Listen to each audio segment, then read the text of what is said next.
அன்பு நண்பர்களுக்கு இனிய வணக்கம். இன்று நாம் யோர்தான் நதியில் திருமுழுக்கு யோவானால் ஆண்டவர் திருமுழுக்கு பெற்ற அந்த நிகழ்ச்சியை நாம் கொண்டாடுகின்றோம். இது கிறிஸ்து பிறப்பு காலத்தின் முடிவு என்று நாம் சொல்ல வேண்டும்.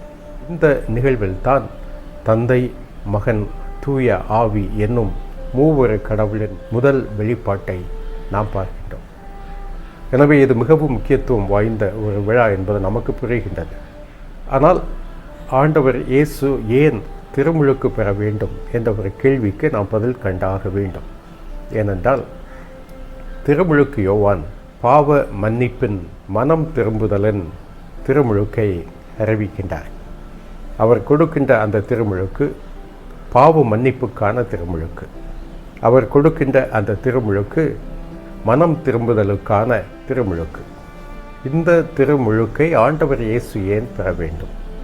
அவர் மனம் திரும்ப தேவையில்லை. அவர் பாவ வாழ்க்கை வாழவில்லை. அப்படி இருக்க ஏன் இந்த திருமுழுக்கு? இந்த கேள்வி யோவானுக்கும் இருந்தது. யோவான் கேட்கின்றார், நான் அல்லவா உம்மிடம் திருமுழுக்கு பெற வேண்டும்?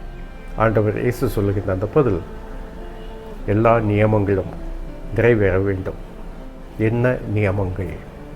எது நிறைவேற வேண்டும் என்பதை பற்றி நாம் சிந்திக்க வேண்டும். ஆண்டவர் இயேசு ஏன் திருமுழுக்கு பெறுகின்றார், பாவ மன்னிப்பின் திருமுழுக்கை பெறுகின்றார் என்பதை நான் சிந்தித்து கொண்டிருந்த பொழுது, சில ஆண்டுகளுக்கு முன் நான் பார்த்த ஒரு திரைப்படம், ஆங்கில திரைப்படம். திரைப்படத்தின் பெயர் த லைஃப் இஸ் பியூட்டிஃபுல், வாழ்க்கை அழகானது. இதன் இயக்குனர் ரொபர்டோ என்பவர், அவர்தான் நடிக்கின்றார். ஜெர்மனியில் நடந்த ஒரு உண்மை சம்பவத்தை அடிப்படையாக கொண்டு இந்த திரைப்படத்தை எடுத்திருக்கின்றார். இந்த திரைப்படத்தின் கதாநாயகன் ஒரு யூதர். அவர் ஒரு ஜெர்மனி நாட்டை சார்ந்த ஒரு பெண்ணை திருமணம் செய்து கொள்கின்றார். அவர் டோரா அவருடைய பேர். இவர் குயிடோ. இவருடைய வாழ்க்கை இனிதாக நடக்கின்றது. ஒரு குழந்தை. இந்த குழந்தையின் பிறந்த நாள் அன்று ஒரு நிகழ்வு நடக்கின்றது. அவருடைய வாழ்க்கையை புரட்டி போடுகின்ற ஒரு நிகழ்வு. நாசி படைகள் குயிடோவையும் இந்த கதாநாயகனையும் அவருடைய மகனையும் வதை முகாமுக்கு இழுத்துச் செல்கின்றார்கள். தன் தாயை அழைக்கச் சென்ற டோரா திரும்பி வரும்போது பார்க்கின்றார், கணவனும் மகனும் இல்லை. அவருக்கு புரிகின்றது, அவர்கள் யூதர்கள். எனவே நாசி படைகள் அழைத்து சென்று விட்டார்கள் என்பதை உணர்ந்த அவர் அந்த இடத்திற்கு விரைந்து வருகின்றார். அந்த இடத்திலே இருந்த அதிகாரியிடம், என்னுடைய கணவனும் என்னுடைய மகனும் இங்கே அழைத்து வரப்பட்டிருக்கின்றார்கள், அவர்களை விடுவிக்க வேண்டும் என்று கேட்கின்றார். அப்பொழுது அவர் பார்த்துவிட்டு சொல்வார், அப்படி யாருமே இல்லை, இங்கே இருப்பவர்களெல்லாம் யூதர்கள் தான், யூதர்களைத்தான் நாங்கள் கைது செய்திருக்கின்றோம், அவர்களைத்தான் அழைத்து செல்கின்றோம் என்று சொல்வார். அப்பொழுது இவர் சொல்லுவார், உண்மைதான், ஆனால் அவர்கள் எனது குடும்பம், என் கணவனும் என் மகனும் அங்கே இருக்கின்றார்கள், கண்டிப்பாக நீங்கள் விட வேண்டும். அந்த அதிகாரி முடியாது என்று சொல்லிவிடுவார். யூதர்களாக இருக்கின்ற பட்சத்தில் யாருக்கும் விடுதலை இல்லை என்று சொல்லுகின்றார். அப்பொழுது இவர் சொல்வார், அப்படி என்றால் நானும் அவர்களோடு இணைந்து கொள்ளுகின்றேன். அந்த அதிகாரி சொல்வார், என்ன உனக்கு பைத்தியமா? நீ ஒரு ஜெர்மானிய பெண், நீ ஏன் அந்த வதை முகாமுக்கு சென்று சாக வேண்டும்? நீ சாக வேண்டிய அவசியமே இல்லை என்று சொல்வார். ஆனால் டோரா சொல்லுவாள், இல்லை, அவர்கள் என் குடும்பம், அவர் என் கணவர், அவர் என் மகன், நான் கண்டிப்பாக அவர்களோடு தான் இருக்க வேண்டும் என்று சொல்லி டோராவும் அவர்களோடு இணைந்து அந்த வதை முகாமுக்கு செல்லுகின்ற அந்த காட்சியை நான் இப்பொழுது நினைக்கின்ற போதும் கண்கள் பனிக்கின்றன. இந்த ஜெர்மானிய பெண் துன்பங்களை ஏற்க வேண்டிய அவசியம் இல்லை, வதை முகாமுக்கு செல்ல வேண்டிய அவசியம் இல்லை. ஆனால் தனது கணவன், தனது மகன் அங்கே இருக்கின்றார், வதை முகாமிலே வதைப்படப் போகின்றார்கள் என்பதை உணர்ந்த அவர் தன்னையும் அவர்களோடு இணைத்துக் கொள்கின்றார். ஏறத்தாழ எப்படிப்பட்ட ஒரு நிகழ்வு தான் இங்கும் நடக்கின்றது. ஆண்டவர் இயேசு மனம் திரும்ப தேவையில்லை. ஆண்டவர் இயேசு திருமுழுக்கு பெற வேண்டிய அவசியம் இல்லை. ஆனால் தனது மக்கள் இங்கே பாவ நிலையில் இருக்கின்றார்கள் என்பதால் அவர்களோடு இரண்டர கலக்க விரும்புகின்ற இயேசு தன்னையே அந்த பாவ நிலைக்கு உட்படுத்துகின்றார். பாவ நிலைக்கு உட்படுத்தினார் என்றால் அவர் பாவம் செய்தார் என்று பொருள் அல்ல. பாவ நிலையில் இருக்கின்ற அத்தனை மக்களும் அனுபவிக்கின்ற அத்தனை அனுபவங்களும் தனக்கும் வேண்டும், தனக்கும் இருக்க வேண்டும் என்று விரும்புகின்றார். இதைத்தான் பவுல் கொரிந்தியருக்கு எழுதிய 2வது மடலிலே அழகாக சொல்லுவார். கொரிந்தியருக்கு எழுதிய மடல் 5ஆம் அதிகாரம் 21வது வசனத்திலே, நாம் கிறிஸ்து வழியாக தமக்கு ஏற்புடையவர் ஆகுமாறு கடவுள் பாவமறியாத அவரை பாவ நிலை ஏற்க செய்தார். பாவ நிலை ஏற்க செய்தார். இது ஆங்கிலத்தில் இன்னும் அழகாக he became sin for us என்று இருக்கும். பாருங்கள், எத்துணை அன்பு! இதை நினைக்க நினைக்க என்னால் இந்த மறை உண்மையை நினைக்கும் பொழுதெல்லாம் உள்ளபடியே அதை என்னால் புரிந்து கொள்ள முடிவதில்லை. இத்தனை அன்பா என்னை மீட்பதற்காக என்னில் ஒருவராக பாவம் தவிர மற்ற அனைத்திலும் நம்மை போல் வாழ்ந்தார் என்பது முற்றிலும் உண்மை. இங்கு பாவ நிலையில் வாழ்கின்ற மக்கள் அனுபவிக்கின்ற அந்த திருமுழுக்கு அனுபவத்தையும் அவர் பெற்றுக்கொள்ளுகின்றார். இதை பற்றி சொல்லுகின்ற பொழுது நம்முடைய முன்னாள் திருத்தந்தை பெனடிக்ட் 16ஆம் பெனடிக்ட் அவர்கள் எழுதிய ஒரு நூல் தொகுதி Jesus of Nazareth, Jesus of Nazareth என்ற அந்த பெயரிலே, நாசரேத்தூர் இயேசு என்ற பெயரிலே அவர் 3 தொகுதிகளாக ஒரு புத்தகம் எழுதினார், வால்யூம் 1, 2 and 3. இதிலே அவர் சொல்லுவார், இயேசுவின் திருமுழுக்கிலே இயேசு எந்த அளவுக்கு மானிட அனுபவத்தை முழுமையாக பெற்றுக்கொள்ளுகின்றார் என்பதை நம்மால் புரிந்து கொள்ள முடிகின்றது என்று சொல்லுகின்றார். இந்த திருமுழுக்கிலே வெளிப்படுவது இயேசு நம்மீது கொண்ட அன்பு. இந்த அன்புதான் அவரை இந்த திருமுழுக்கு பெறுவதற்கு உந்தி தள்ளுகின்றது. இதே அன்பைத்தான் நாம் கல்வாரியிலும் பார்க்கின்றோம், அந்த சிலுவை சாவிலும் பார்க்கின்றோம்.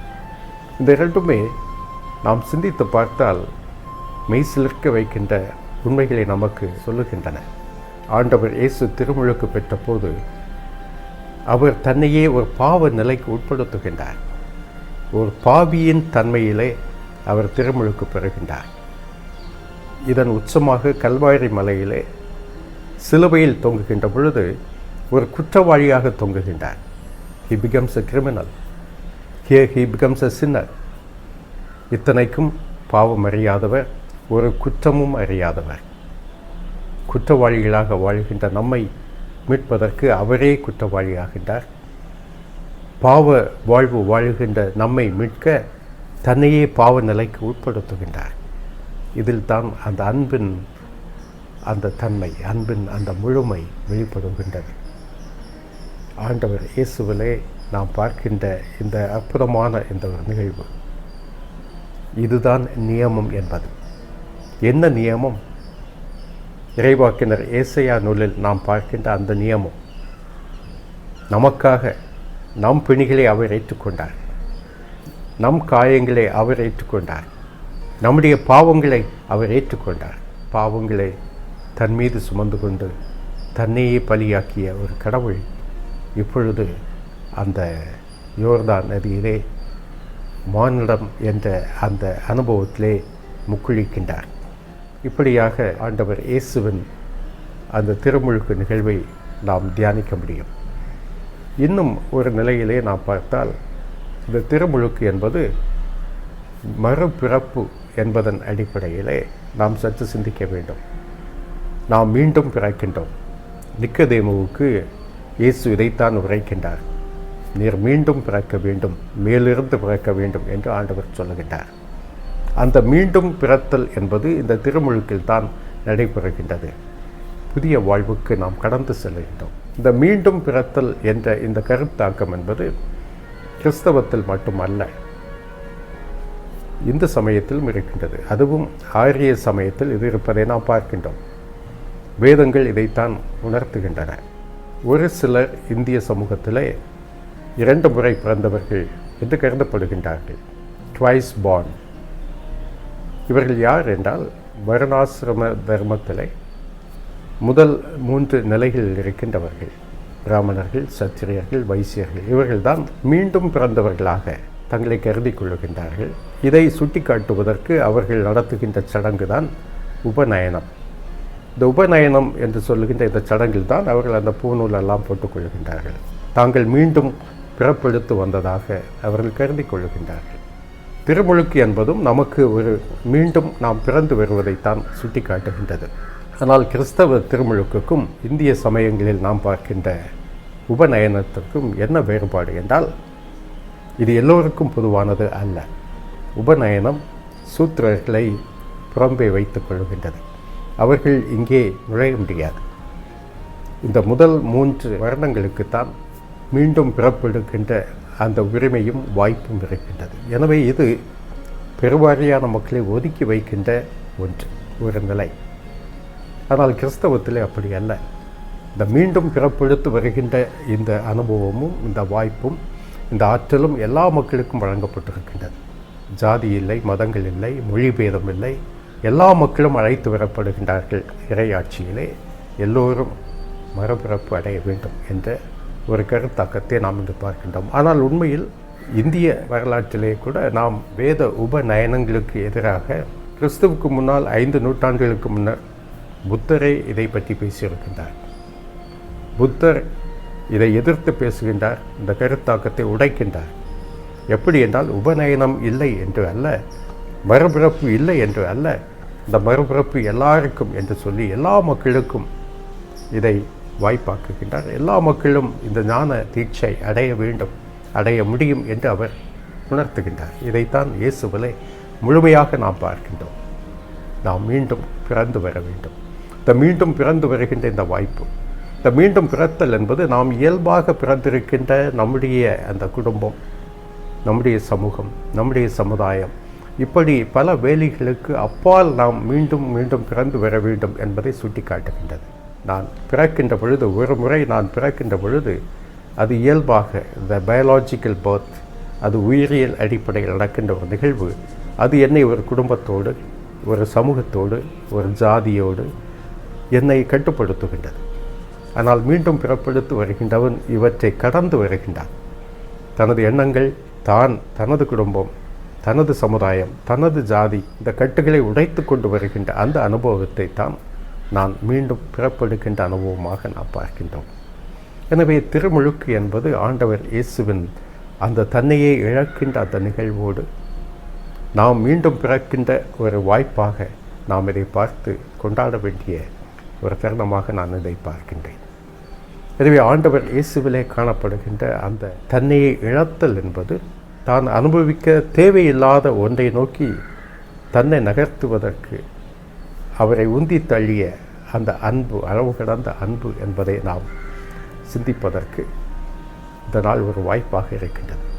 அதுபோல அவரை பெற்றுக்கொண்ட அந்த திருமுழுக்கு அவருடைய வாழ்வின் ஒரு திருப்பு முனையாக இருந்தது போல, நமது வாழ்விலும் நாம் பெற்றுக்கொண்ட திருமுழுக்கு நமக்கு ஒரு திருப்பு முனையாக இருக்க வேண்டும். அது வாழ்க்கையிலே மறக்க முடியாத ஒரு அனுபவமாகவும் நிகழ்வாகவும் அது இருக்க வேண்டும்.